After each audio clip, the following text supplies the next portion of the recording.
Before we start the show, I want to say a quick thank you for being a listener and to explain a little more about why my colleagues and I hope you subscribe to The Washington Post. The Post newsroom has published more than 100 scoops so far this year. Exclusive stories reported by our newsroom, holding power to account and keeping you informed. That's what drives our work. It's the work that you support as a subscriber. If you're not one already, this is a great time to take that step. Our Memorial Day sale is still going on for a few more days. You can unlock your subscription for just $2 every 4 weeks for a whole year. After that, it's just $12 every 4 weeks. You can cancel anytime. So hit pause right now and follow the link in our show notes or go to WashingtonPost.com/subscribe. In a few minutes, you'll have more of what's happening in the world right at your fingertips. This offer is good for a limited time, so really do not wait. We're so excited to welcome you as a subscriber. Now here's the show. Do you have your computer on silent? I did have my computer on silent. She's constantly Look nagging me about put your computer on silent, put your phone on silent. Oh, I'm just making sure. In like all situations, like in meetings and stuff too, or just in It's a buddy podcast? It's a buddy thing. Like, and then if I have a tech problem, I stand up and say, Lauren, can you come over here, please? That is a nice inflection of how that goes. It's usually like Lauren, can you fix this? Are you on deadline? Even if you're on deadline, just come over here. I just need you for 2 seconds. Nina and I could probably write like 80 more stories if we didn't sit next to each other, but it's fine. From the newsroom of The Washington Post, this is Post Reports. I'm Colby Ickowitz, a politics reporter, Post Reports host, and now moderator of our weekly politics roundtables. It's Thursday, May 29th. I am thrilled to be joined this week by Lena Sun, a national reporter focusing on health at the Post. Hey, Lena. Hi. And equally as thrilled to be joined with health and science accountability reporter Lauren Weber. Hello, hello. So I'm talking with you both today because some of the biggest news in Washington this week came from Robert F. Kennedy Jr., the Secretary of Health and Human Services. And so this roundtable will be a little different than normal because we're going to focus our entire conversation on health policy issues, like Kennedy's new COVID vaccine guidance. And then we'll talk more broadly about his Make America Healthy Again movement and how that is reshaping and politicizing health policy. So let's start with the news this week. Lena, there were changes to the official government recommendations about who should get a COVID vaccine. What exactly did RFK Jr. announce this week? So on Tuesday, he posted a 58-second video on X. Hi, everybody. I'm Robert F. Kennedy Jr., your HHS secretary, and I'm where he said the government unilaterally would no longer recommend the COVID vaccine for healthy kids and for healthy pregnant women. I couldn't be more pleased to announce that as of today, the COVID vaccine for healthy children and healthy pregnant women has been removed from the CDC recommended immunization schedule. That is a big change because the current recommendation, which comes from the Centers for Disease Control and Prevention, which is the organization that makes official public health guidance, says anyone 6 months and older should get a COVID vaccine annually. So he's contradicting the CDC. Correct. And also, he did it unilaterally with no advance warning to the CDC. Normally, when you get a vaccine recommendation, it goes through this very long, established, rigorous scientific process with public hearings and data. And people talk about, here's what the vaccine does, here's how many people got sick, here's what the public benefit could be, benefit risk analysis, we recommend X, Y, Z. It's a long process. Starts with the FDA approving the vaccine and the CDC making the recommendation. He just threw that all out the window. I mean, how big of a deal is it that he would just go about this and just make this decision without going through those protocols? Well, it's a big deal because it creates incredible confusion, right? If you go on the CDC website, the official recommendation hasn't changed. It still says, as of yesterday afternoon, this is the recommendation that everybody 6 months and older, and especially because pregnant women, you're getting that protection for the babies, right? So that early time after the baby is born, it can't get a shot. That's why it's 6 months and older. Also, kids do get COVID. In April, the CDC's Vaccine Advisory Committee did a whole presentation on COVID vaccine because they were already thinking about what should they do with the COVID vaccine recommendation this year. About 4.3% of COVID hospitalizations occurred in children. About 150 kids died from COVID, and most were under 4 years old. And here's the other key statistic. About 50% of the kids under 4 who were hospitalized or died from COVID were otherwise healthy. So, yes, kids are generally healthier than your average person, but the folks most at risk are at the 2 age spectrums, 65 and older, and the really young ones. And a disproportionate number of children who died from COVID were less than 6 months old. And the only way these kids could have been protected from COVID would have been if their mothers had been vaccinated during pregnancy, because those babies would have been able to get the protective antibodies through the mom. Yeah. So just on the face of it, the data does not support this recommendation. And the confusion it creates means you, the parent of a kid, let's say you want to get your kid vaccinated in time for the fall or for summer camp, you're not sure what you're going to do. And also, when you do this, it creates anxiety about whether your shots will get covered by insurance. Yeah, I want to unpack all of that. I'm wondering, Lauren, he makes these claims in the video that, these two groups, healthy children, pregnant women, don't need the vaccines. Last year, the Biden administration urged healthy children to get yet another COVID shot despite the lack of any clinical data to support the repeat booster strategy in children. What do we know about the efficacy of the COVID vaccine here in 2025? Well, we know it is safe, effective, and as Lena laid out, there's a fair amount of reason that experts have promoted it in the past. And I think something I want to take a step back with and talk about here, too, is that this is happening against the backdrop of Robert F. Kennedy Jr. having previously falsely said, quote, that the COVID vaccine is the deadliest ever made. So, there's a lot of question considering his history of anti-vaccine activism and the fact that factions of the MAHA movement, the Make America Healthy Again movement, have been pushing against the COVID vaccine, how much this has to play in this decision. Yeah. I mean, I know that there's other countries, right, that have said it's okay for children and pregnant women not to get. Right. I mean, so there is truth to the fact that the United States is, I think it's the only developed country that has a universal recommendation that everybody 6 months and older get a COVID vaccine. Okay. The UK doesn't have it. Australia doesn't have it. The WHO, the World Health Organization, does not recommend it. Yeah. So that is true when folks say, look, other places are not recommending it. But, the United States and other places are not the same. In England, there's universal health coverage, right? So one reason why they would go and say we recommend this broadly is to encourage access and not create barriers and make it easy for everybody to get a shot. Otherwise, you're there at the pharmacy and you're trying to say, well, I have a medical condition and the insurance may not pay for it. Those all create barriers to vaccine uptake, which is not great anyway.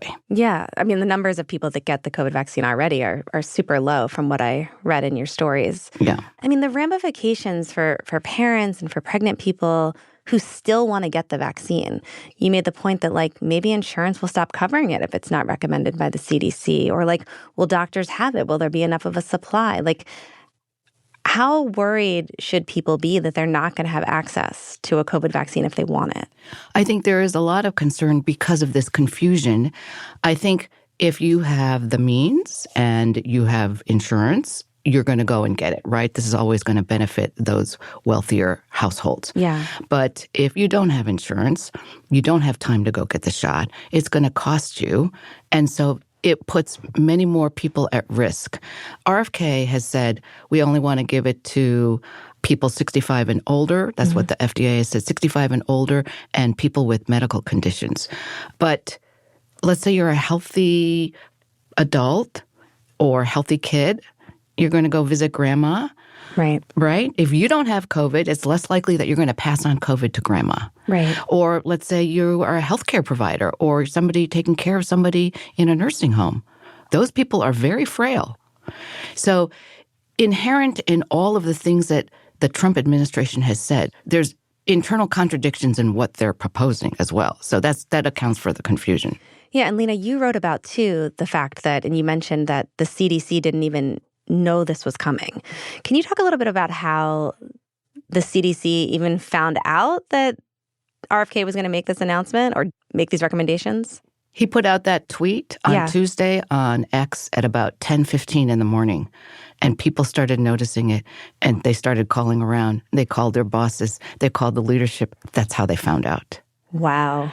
And he does have the authority to do this. So that's interesting, though. So the health secretary can unilaterally change guidance for vaccines without going through he has the CDC? Or... The health secretary has the authority to do that.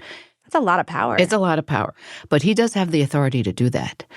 But what he did is the first time, it's unprecedented, that a health secretary has unilaterally overruled the organization that has a long established record of making vaccine recommendations.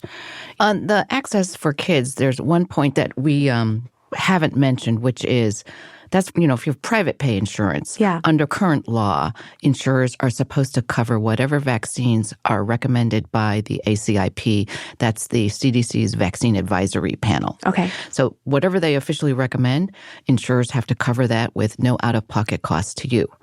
That's for your private pay people. Separately, there's a program called Vaccines for Children, which covers underinsured, uninsured kids. It's half the kids in the United States. I think that program, I don't think he can muck around with that program because it is a direct requirement from Congress that ACIP, this Vaccine Advisory Panel, takes the vote, and if they vote, it goes in. I don't think he has the authority to yank it out. Yeah, I mean, Lauren, Lena brings up the fact that, he's had so much mixed messaging on vaccines, and this has been a point of contention for, during his confirmation hearings, and people were worried about this, right?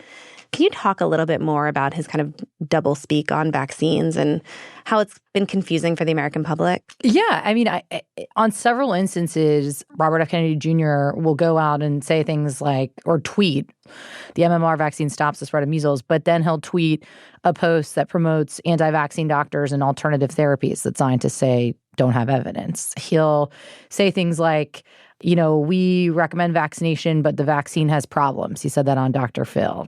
The measles vaccine is considered safe and effective, and experts believe it does not have problems. I mean, he even said in front of Congress very recently that, don't take medical advice from me. I mean, he kind of toes this line of speaking on both sides of the fence. And that's what a lot of public health experts and vaccine watchers have deemed doublespeak. They think he's kind of trying to appeal both to the folks that support him that are against vaccines and to the majority of the American public, which does support vaccination. So that statement was quite striking from that point. And I mean, and he said it again. He said it again on CNN with Caitlin Collins. And he said, look, I'm not a doctor. You should listen to your doctor. But a lot of the things that he often recommends are not things that doctors say. They go against medical and clinician guidance. So it's fascinating to see, the statements that he makes. Yeah. After the break, we're going to look more broadly at RFK Jr.'s Make America Healthy Again movement and its impact on health policy beyond vaccines. We'll be right back.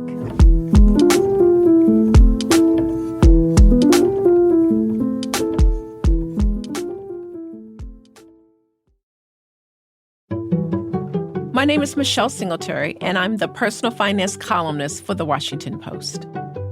When I was growing up, I was raised by my grandmother, who was such a masterful money manager. And I watched her handle her money and talk to me about it. And I like to think that I'm the reader's big mama. There's so much information about your money out there, a lot of it wrong or inappropriate. But when you pay for a subscription to the Post, you're paying for a skilled journalist who has had years of experience, who I hope that you can trust. Your subscription helps pay for my salary. It helps pay for the illustrators, the copy editors, all the people who are involved in putting together the material that you read that could help inform your life. I'm Michelle Singletary, and I'm one of the people behind the Post. So, Lena, Lauren, we've been talking here about vaccines, but RFK Jr., he oversees the entire Health and Human Services Department. That's obviously the department that deals with all of the federal government's health policy. So how has RFK Jr. been, I guess, reshaping the department? I think it's fascinating. You know, one of his allies said to me, look, how many people in the American public could identify who the last couple HHS secretaries are? And it's really stuck with me. I mean, honestly, I know who they are because I'm a health reporter for the Washington Post. But Name the last three. But I feel like in general, a lot of people would have no idea.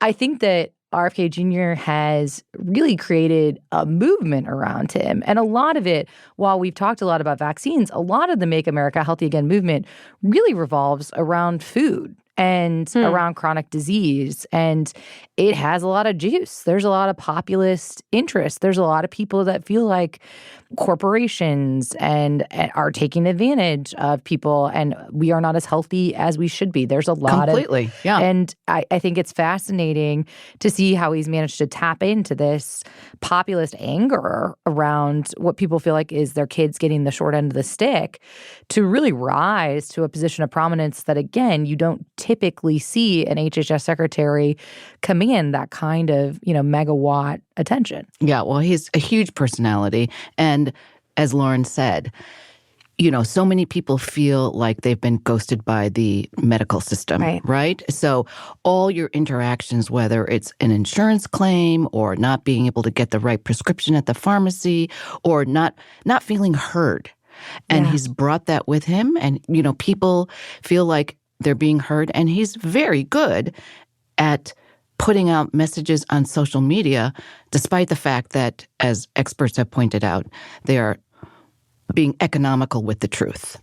Well, what is he actually doing about those problems, though? The issues of access to insurance, access to health care, disparities of health. I mean, that's a great question. I mean, he just put out this massive report called the MAHA report, which looked into the underlying causes of chronic illness for children in the United States. It did not mention gun violence, which is the leading killer of children and teens. It did not get into how expensive health insurance is. It did not address a lot of those questions that you are saying. A lot of what he has focused on has been other topics, which, in fairness, a lot of experts have said good nutrition requires more of a focus. I mean, it's not something that shouldn't be focused on. But what is fascinating is that he says a lot of things about how big corporations and big pharma are ruining the system, but has not necessarily tackled, healthcare pricing to the extent. I mean, Trump has put out an EO on drug pricing, but it has not been as focused as much as this look at nutrition, vaccines, and environmental causes has been. And there's a lot of inherent contradiction. If you want to make America healthy again, then you don't cut the programs at the CDC that help people stop smoking. Smoking is the leading cause of death. Yeah. Full stop. Drowning is the leading cause of death in children 1 to 4. He wiped out the entire CDC injury prevention program. There is no office on smoking. If you're worried about lead poisoning for your kids, he wiped out the lead office. Milwaukee is facing a crisis in its schools with public schools and testing for kids. They couldn't get any help from the CDC because those experts had been laid off. But why? Why did he kill those programs?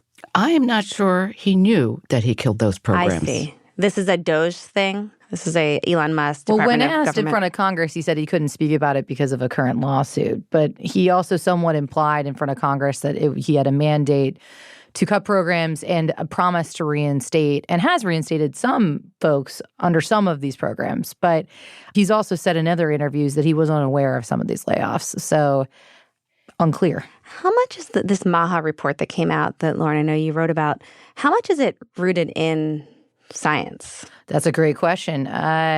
We found in speaking to experts about it the day the report came out that there was a fair amount of stretching the edges of science on it. There's a lot of what Kennedy does, experts will constantly say, is that he'll take a kernel of truth of science and then take it, 10 steps further than what it can say. And you've seen him do this with vaccines. And in the MAHA report, you saw him do it with a couple other different topics. And there was a report that came out just this morning from Notice, which is a online news outlet, laying out how several of the citations in the MAHA report don't exist, appear to be fabricated. They went to the authors of the studies listed, and they said they had not written such studies. But there's a lot of question of if he is basing these claims about some of these things in science and whether or not government policy is being structured around that. I mean, his past history, especially when it comes to vaccines, would seem to suggest it does not.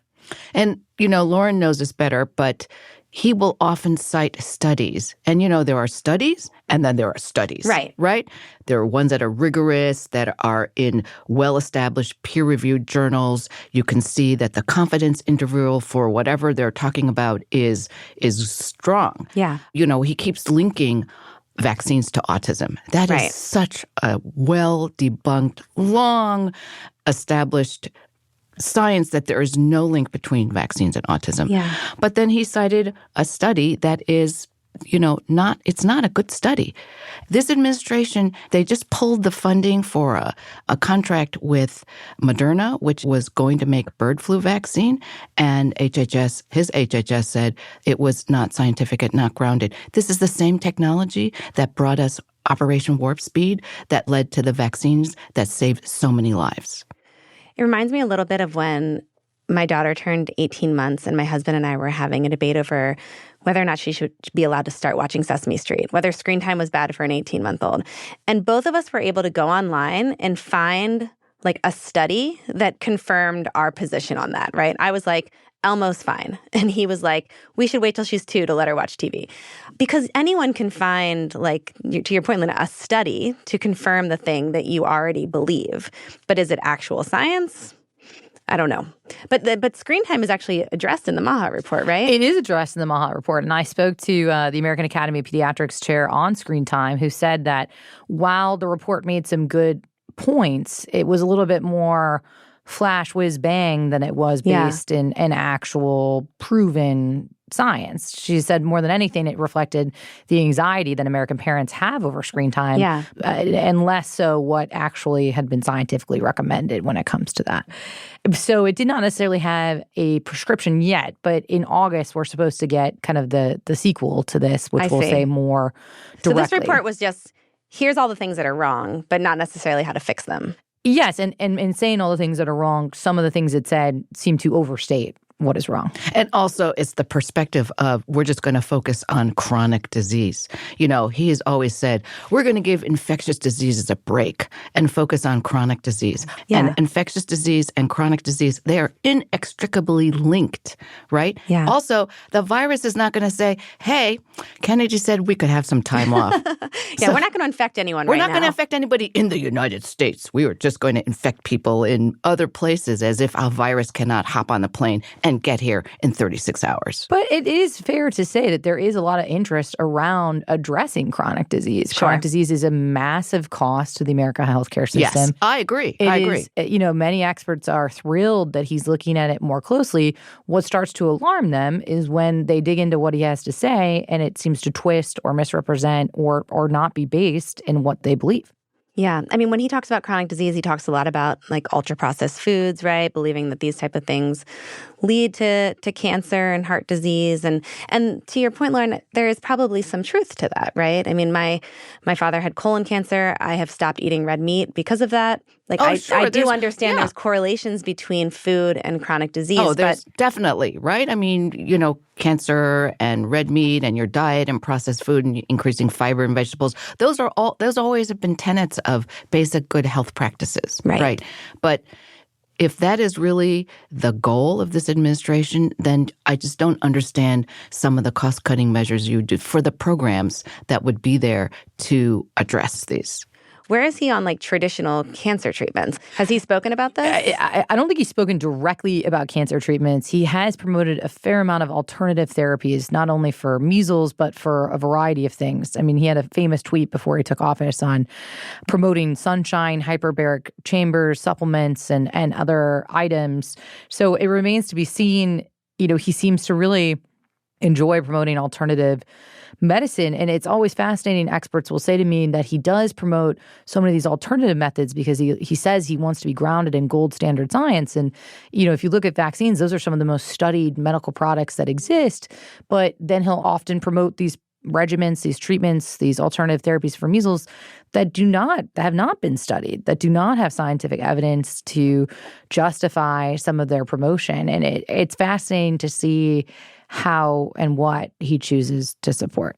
And doesn't he oppose those weight loss drugs for obesity? He does. He and the Trump administration have come out against weight loss drugs like Ozempic. The Biden administration on the way out had to kind of put a floater idea of Medicare and Medicaid expanding access to those, which would have cost, you know, a lot of money for the United States government. But he has said he's opposed to those. He feels very strongly that Americans should be on less medication and should be healthier. All fair things to say, but a lot of physicians have been worried that that is keeping some Americans from their full level of health.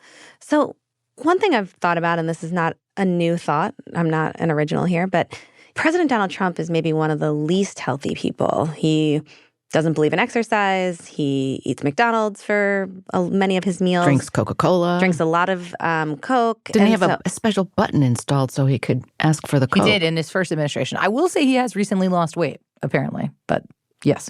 And yet, like, he picked RFK to be HHS secretary. He seems to have won favor with the MAHA base.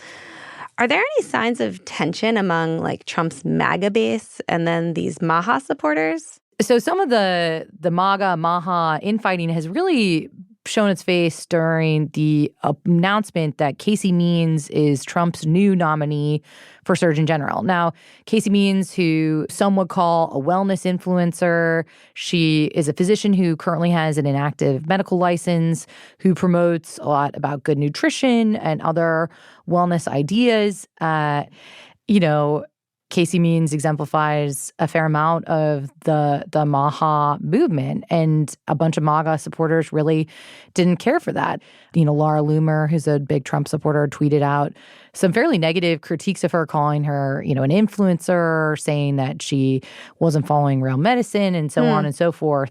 There's also just some tension within the MAHA base itself. It's kind of a big tent, so to speak. You've got a fair amount of people that are really into nutrition. You've got folks that are into alternative therapies. You got folks that are, frankly, you know, vaccine skeptical or anti-vaccine. And so to keep everybody happy in that big tent is a challenge. And we'll see how that plays out going forward. Well, thank you both so much. I hope you'll come back. This was a great conversation. So, Lena, Lauren, thank you. The double L struck again. It was good. Thanks, Colby. Thanks, guys. Lena Sun is a national reporter focusing on health at The Post. Lauren Weber is a health and science accountability reporter for The Post. Today's episode was produced by Laura Benshoff with help from Alana Gordon. It was mixed by Sam Baer. It was edited by Lucy Perkins. Thank you to Lenny Bernstein. I'm Colby Ekowitz. We'll be back tomorrow with more stories from The Washington Post.